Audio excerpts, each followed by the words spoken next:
Биыл аграрлық несие корпорациясы диқандарға көктемгі егіс науқанына 14,5 миллиард теңге берді. Осының арқасында былтыр ерте жауған қардың кесірінен біраз бидайды асырап қылып алған диқандар биыл егінді уақытында сеуіп үлгерді. Бүгінде солтүстік Қазақстан облысында ерте қамданған шаруалардың алды орақ науқанын аяқтауға әзір. Ауа райы жақсы болып тұрса, бір айдың көлемінде ырыс дәні қамбаға төкпей шашпай құйылады деген болжам бар.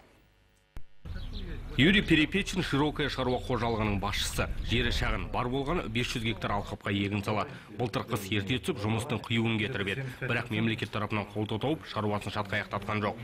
В этом году биыл несие корпорациясының бизнестің айналымы үшін қаржы керек болды. Одан соң жаңа комбайн үшін алдым. Ең бастысы уақытта үнемдейміз. Екіншіден кепілдік мүлікті талғамайтындығы, осынысымен де әр күнді арпалыспен өткізетін диқандар үшін қолайлы. Тек широкая ғана емес, өңірдегі ірілі-ұсақты шаруашылықтардың көбінің астығы қар астында қалып, ылғал бидай арзанға кетті.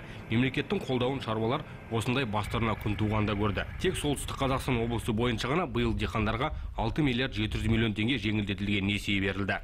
низкие процентные ставки. Шаруаларға төменгі пайыздық үстемесі өте тиімді. Мысал үшін айтар болсақ, 5 пайыздық үстемемен екінші деңгейлі банктың кепілдігімен қаржы беріледі. Қаражат жылдың басында беріледі де 1 желтоқсанға дейін төлеулер тиіс. Аграрлық несие корпорациясы ұсынған несие зор қолдау дейді диқандар. Өйткені ақша барлық мақсаттарға бөлінеді. Ер уақытында жанар жағар май алып, техниканы жаңартады. Осының арқасында биыл екінші деңгейлі банктерге кіріптар болмай, орақты дер кезінде аяқтамақ. Саңлық Сәбитұлы, Төлеген Бейсенбаев, ақпарат.